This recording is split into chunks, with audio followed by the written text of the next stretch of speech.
বিক্ষোভ প্রদর্শন। সন্ধে গড়িয়ে রাত হতে চললেও ত্রিপুরা স্টুডেন্ট ফেডারেশনের অবরোধ চলছে ঠিক একইভাবে। পরিস্থিতি সামাল দিতে অবশেষে ঘটনাস্থলে ছুটে আসে এনসিসি থানার পুলিশ।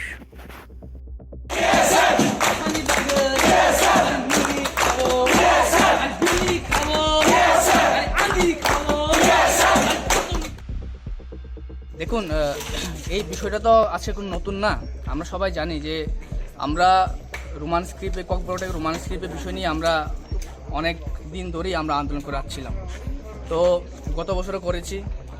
পরীক্ষা তো আর বেশি দিন নেই, ছাত্ররা একটা চিন্তায় বসে আছে কি স্ক্রিপ্টে কোয়েশ্চেন পেপার হবে।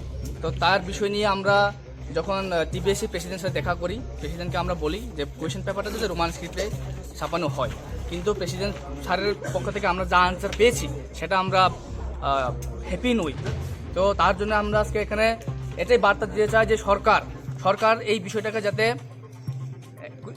এক ছোট্ট হিসাবে না নিয়ে একটা ছাত্রদের জন্য একটা চিন্তা ভাবনা করে, এই বিষয়টাকে যাতে দেখা দরকার।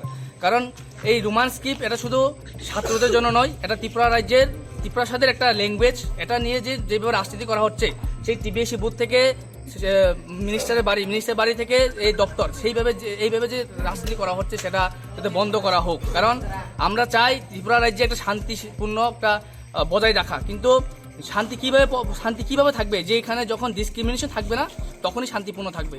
তা আমরা সরকারকে এটাই দাবি করছি যে আমাদের যে একটা দাবি question paper question paper Roman স্ক্রিপ্টে ছাপানো হোক এবং ছাত্ররা যাতে ফ্রিডমভাবে ওদের ইচ্ছা মতো স্ক্রিপ্ট ওরা এক্সাম বসতে পারে। এবং আমাদের যে ককবরক বই সেটা রোমানে একটা ককবরক বই ছাপানো দরকার, সেটার বিষয় নিয়ে আমরা আজকে এখানে আন্দোলন করছি। সরকারের পক্ষ থেকে তো কোনো আমরা আশ্বাস পাইনি। টিবিএসসি আমাদেরকে এটাই বলেছে যে সরকার ওনাদেরকে বলেছে যে কোয়েশ্চেন পেপারটা বাংলায় রাখা হোক। কিন্তু বিষয় হচ্ছে ত্রিপুরা রাজ্যে 3টি কমিশন তৈরি করা হয়েছে। সেই কমিশন মেজরিটি রোমান স্ক্রিপ্টের পক্ষে যায়।